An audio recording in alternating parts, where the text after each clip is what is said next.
If you move, you die. The cold metal of the gun pressed harder against Adana's temple. Her breath caught in her throat, but she refused to tremble. She'd come here to do the right thing, to return what didn't belong to her, and now she stood in what looked like a fortress, surrounded by men in black suits whose eyes held no mercy. "I just came to return the briefcase," she said quietly, her voice steadier than she felt. "I found it at the bar where I work." There was a number inside. The man holding the gun didn't lower it. Behind him, others whispered in Korean, their tones sharp with suspicion. One of them stepped forward, older than the rest, his face carved with authority. "A black woman," he said in English, his accent thick. "Returning money. Boss will not believe this." Adana's jaw tightened. She knew what he was implying. The stereotype was as old as time itself, and it burned in her chest like acid. But she'd learned long ago that anger wouldn't feed her children. She'd learned to swallow it, to survive it, to rise above it even when the world insisted on pushing her down. "The money doesn't belong to me," she said, meeting the older man's eyes. "So I won't take something that will bring me no happiness. I work hard for what I have. I don't steal." Before we continue with Adana's story of heartbreak and resilience, welcome back if you're returning, and if you're new here, subscribe. This journey of betrayal, forgiveness, and unexpected love isn't easy, but it's worth it. Drop a comment below. Do you think Adana should forgive those who wronged her? Now let's dive back in. The room fell silent. Somewhere in the back, a door opened. Footsteps echoed across the polished floor, each one deliberate, commanding. The men parted like water, and Adana found herself staring at him. Kong Minho. Even without knowing his name, she could tell he was the one in charge. Everything about him screamed power, from the way he carried himself to the expensive cut of his suit. His face was expressionless, but his eyes were sharp as they studied her.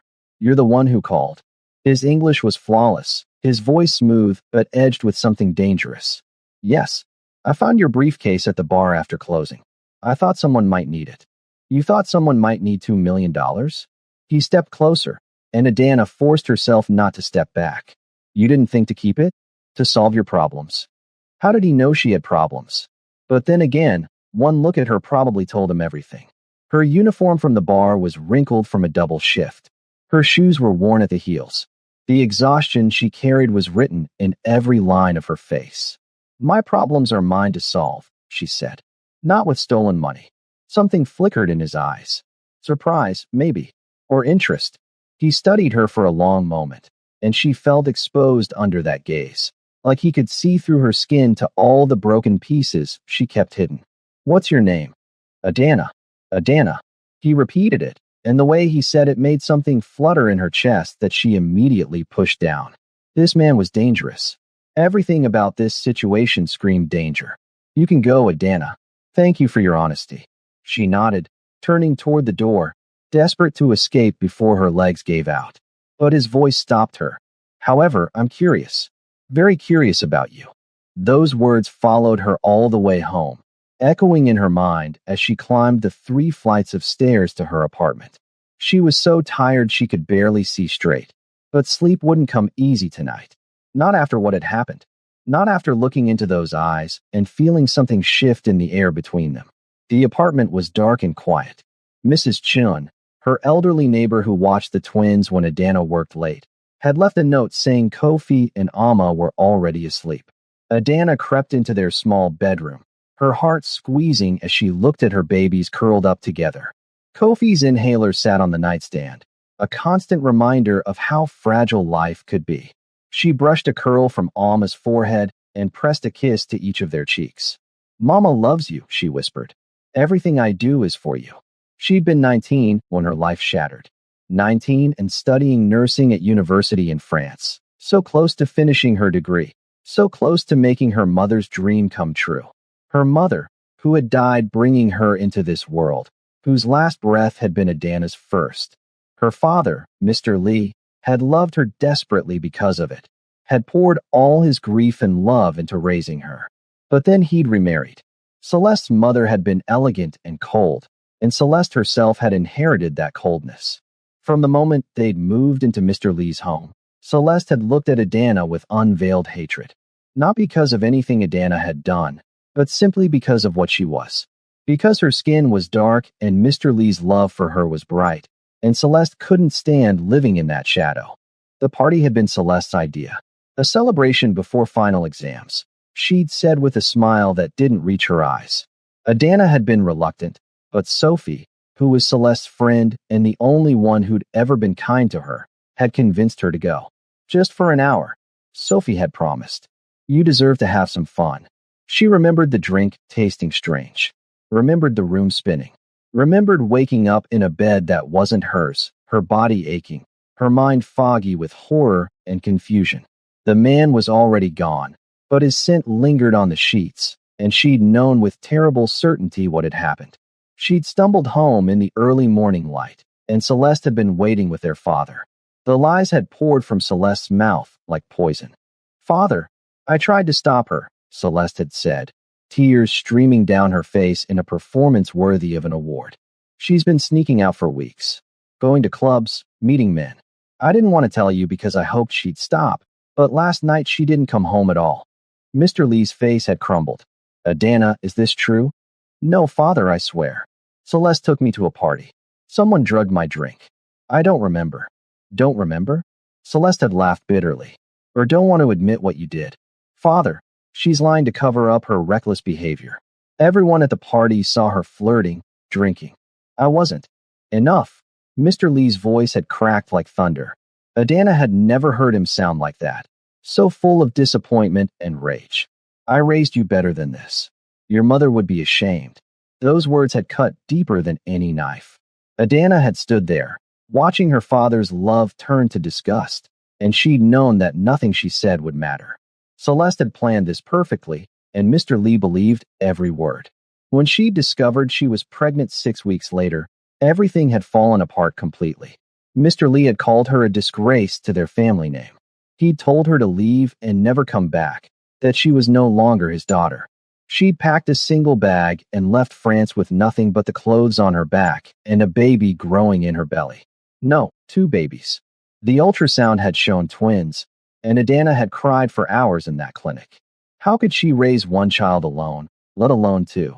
She'd found work at a bar in Seoul, drawn there by some instinct she couldn't name.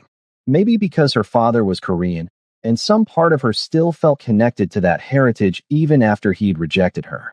She'd worked through her pregnancy, saved every coin, and when Kofi and Amma were born, she'd held them and promised they would never know the poverty she'd endured, the shame she'd carried. But promises were easier made than kept. 3 years had passed since then. 3 years of working double shifts, of stretching every dollar, of watching her children grow without their father because she didn't even know who he was.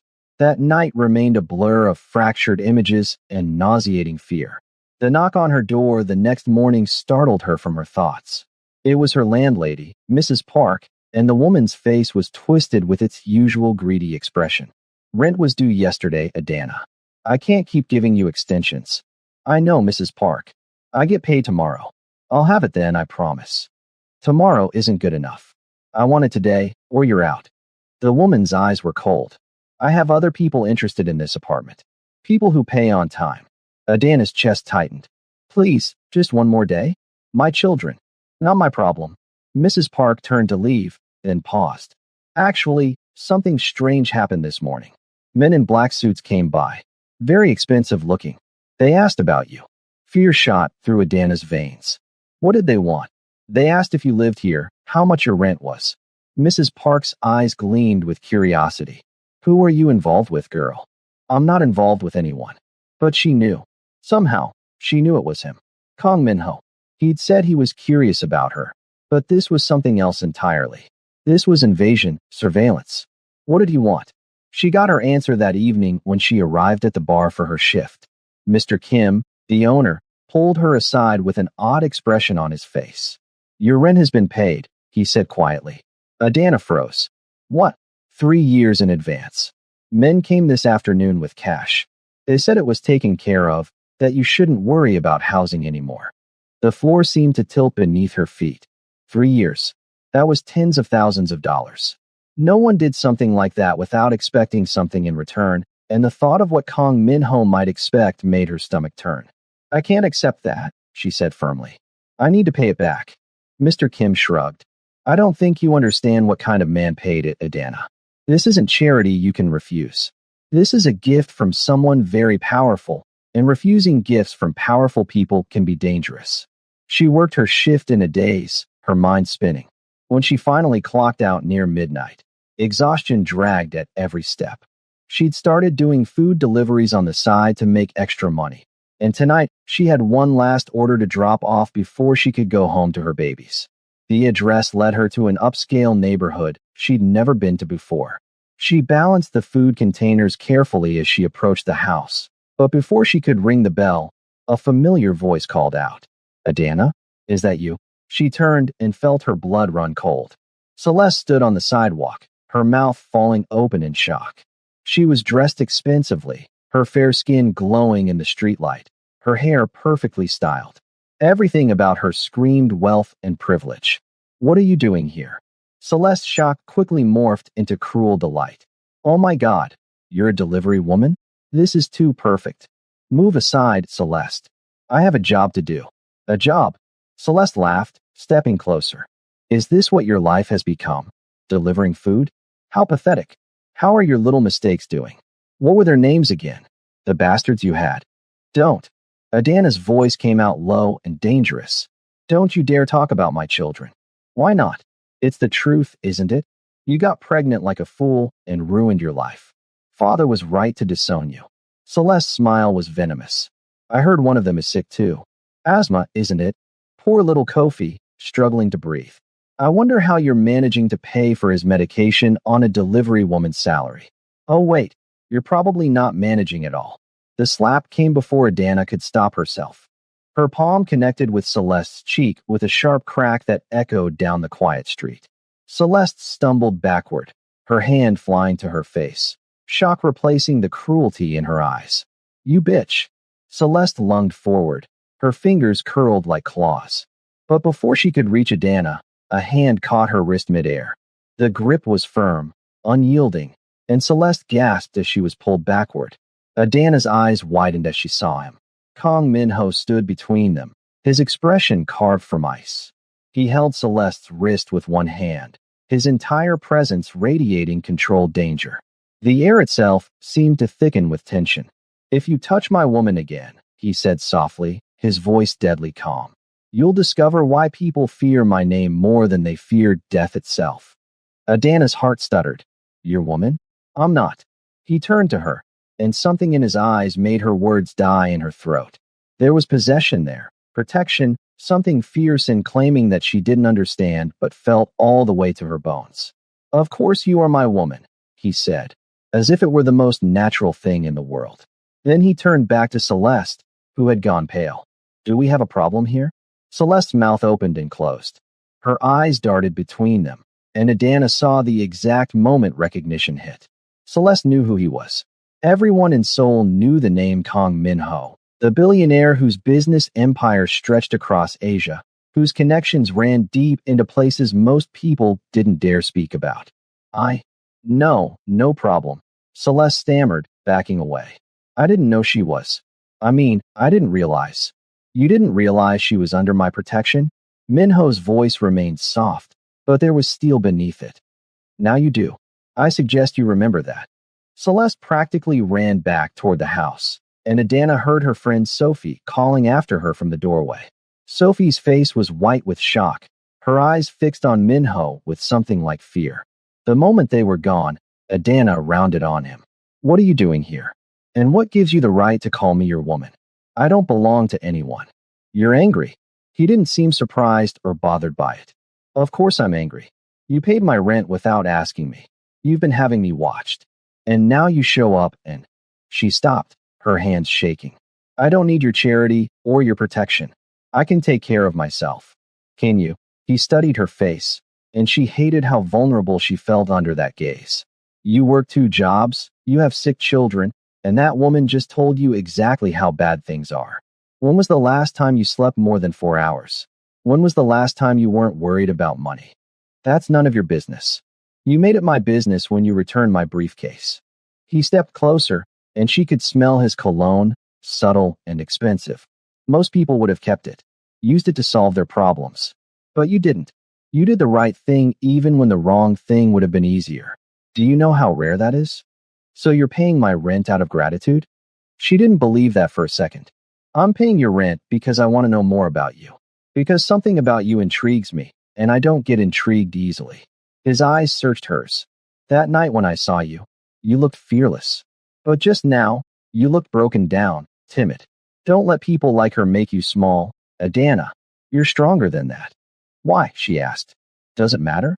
It's enough to solve all your problems. You could go back to school, finish your nursing degree.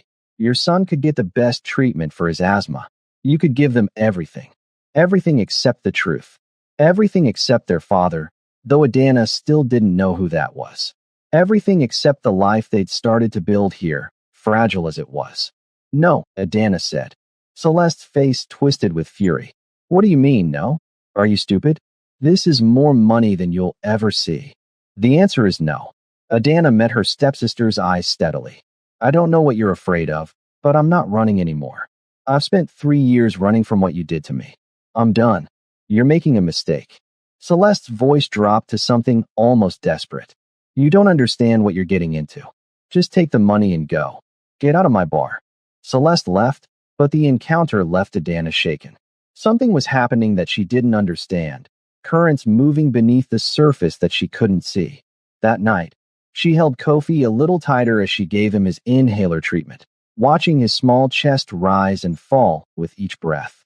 Mama, why are you sad? Amma asked, crawling into her lap. I'm not sad, baby. Just tired. You're always tired, Amma said with the brutal honesty of a 3-year-old.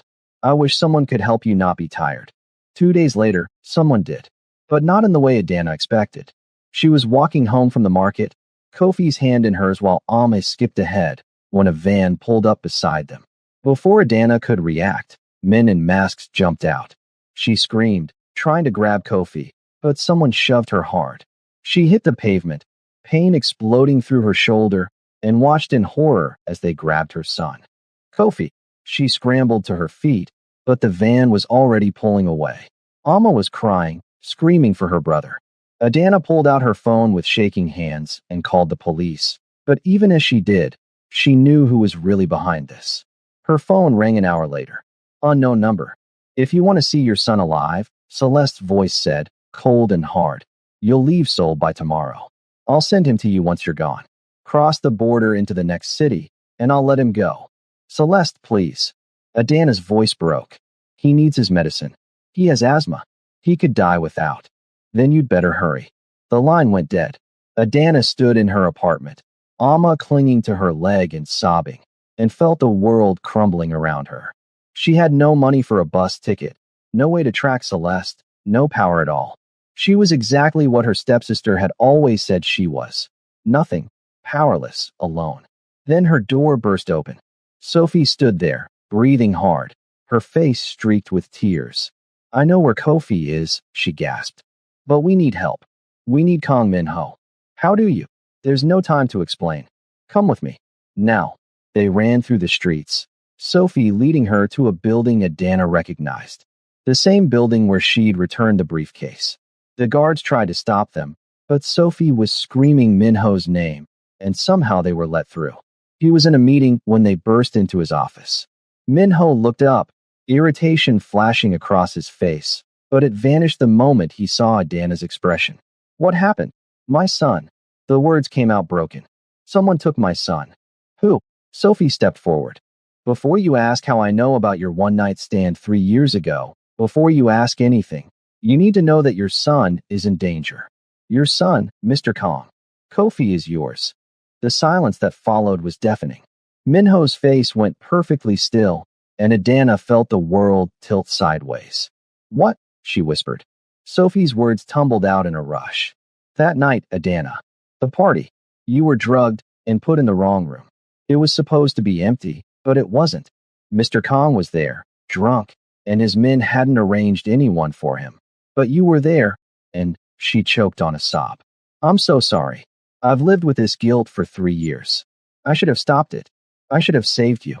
But Celeste was my friend, and I was scared, and I just went along with everything. Adana couldn't breathe.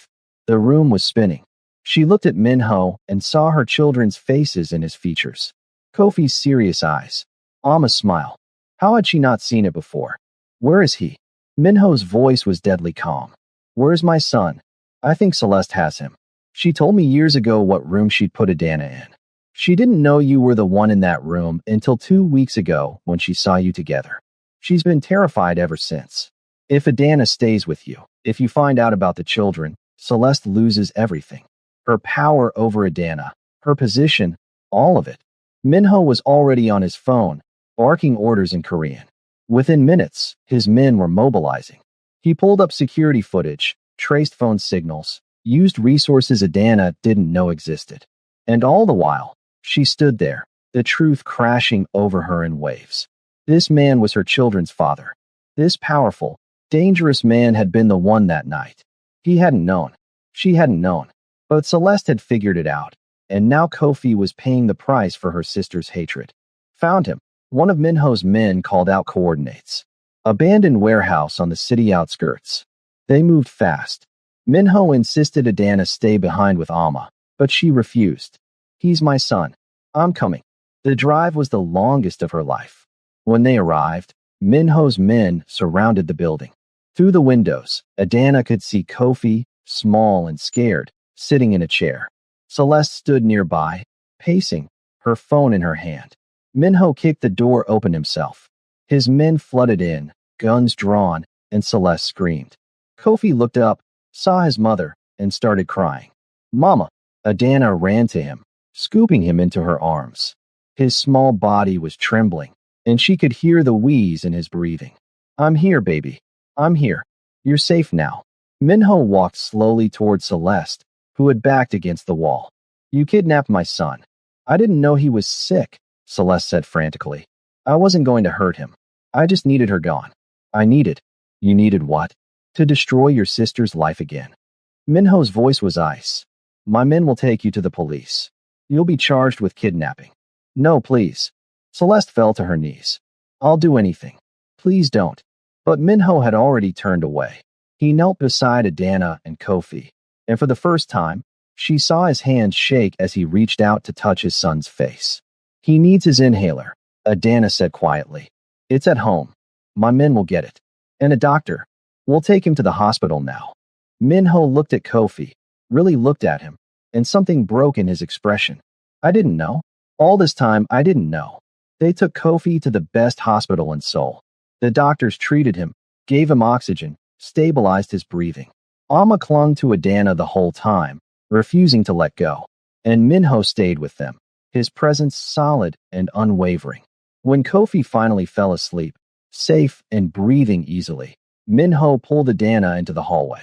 That night, he said, I need you to understand. I was drunk, yes, but I thought my men had arranged someone. When I woke up and you were gone, I realized something was wrong. I searched for you.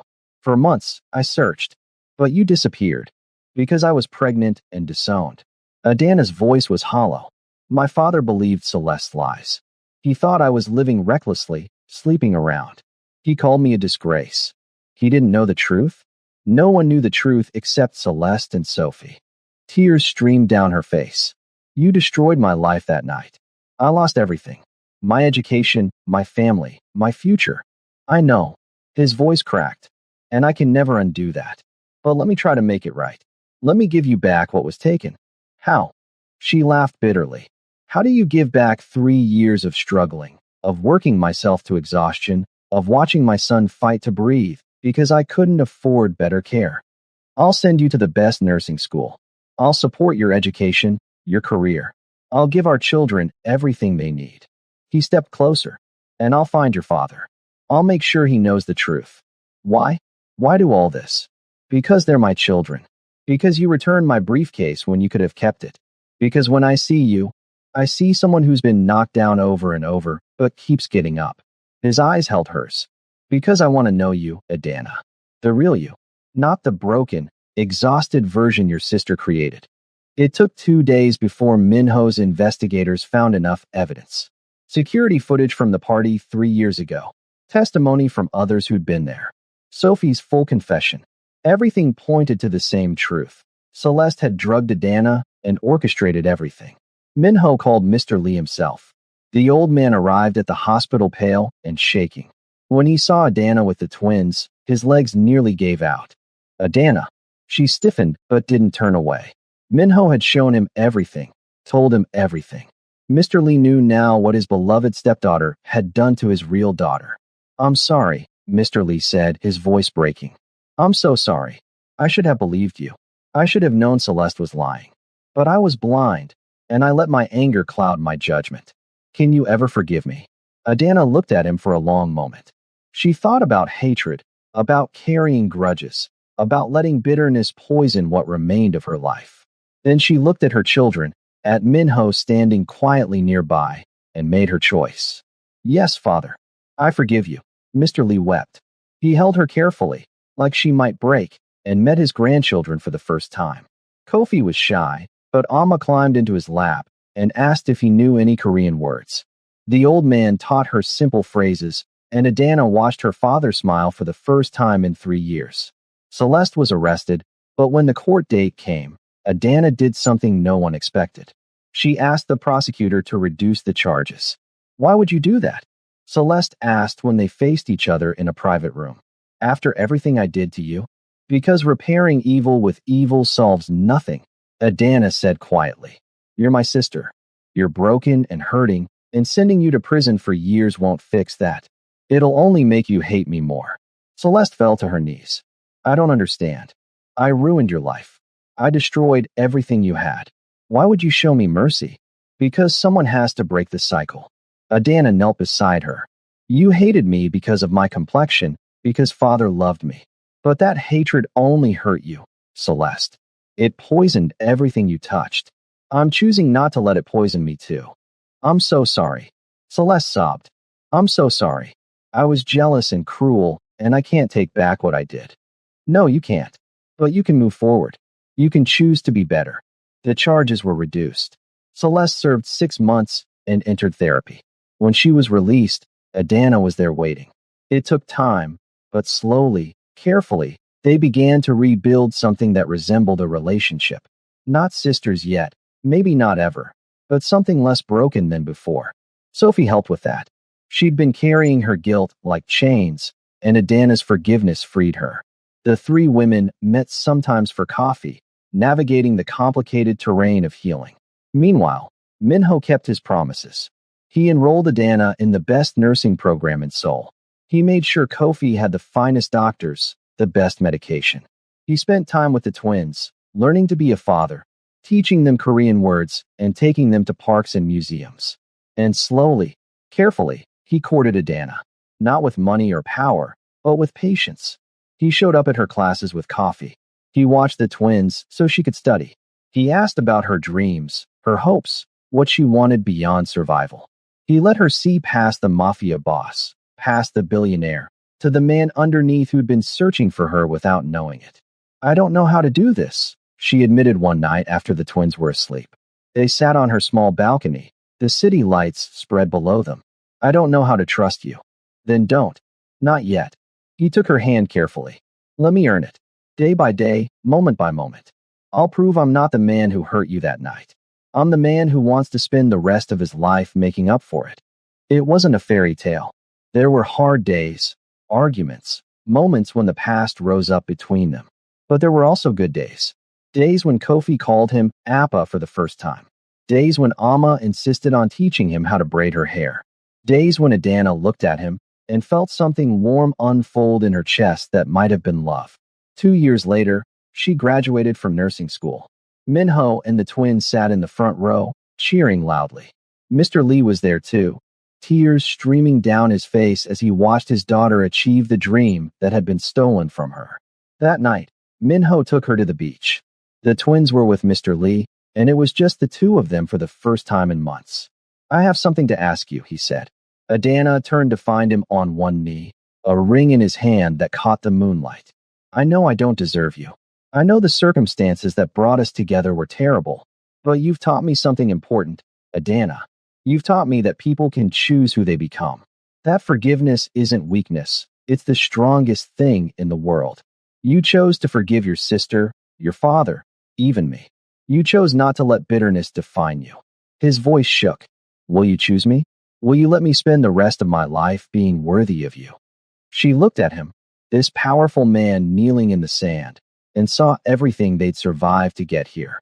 The pain, the struggle, the slow healing. She thought about her children, about the family they'd built from broken pieces. Yes, she said, I choose you. The wedding was small. Mr. Lee walked her down the aisle. Celeste was there too, sober and genuinely happy, and she'd brought her new boyfriend, a kind French teacher who made her laugh. Sophie cried through the whole ceremony.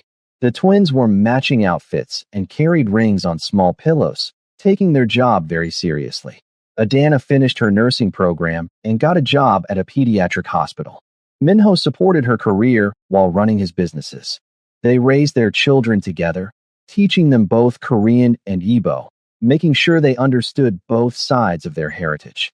Years later, when Alma asked her mother how she'd survived everything that happened, Adana thought carefully before answering. I learned that holding on to hate only hurts the person carrying it, she said.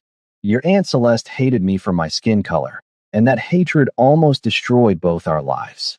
But when I chose forgiveness instead of revenge, I freed us both. That's the real power, baby. Not money or strength, but the choice to respond to evil with grace. Like you returned the briefcase, Alma said wisely. You could have kept the money, but you did the right thing. Exactly. We don't always get to choose what happens to us, but we always get to choose how we respond. And that choice defines who we become. It was a lesson Adana carried with her every day. In the hospital, treating children who reminded her of Kofi. At home with her family. In her relationship with Celeste, which had grown into something resembling genuine sisterhood. She'd been broken by circumstances beyond her control, but she'd chosen to heal with grace. And that choice had made all the difference. If Adana's journey of forgiveness and love touched your heart, show some love by hitting that like button, and don't forget to hype this story by clicking the hype button. It helps us reach more viewers who love stories like this. Subscribe to our channel and turn on notifications so you never miss our next story. What did you think about Adana's choice to forgive Celeste? Drop your thoughts in the comments below. Thanks for watching, and I'll see you in the next one.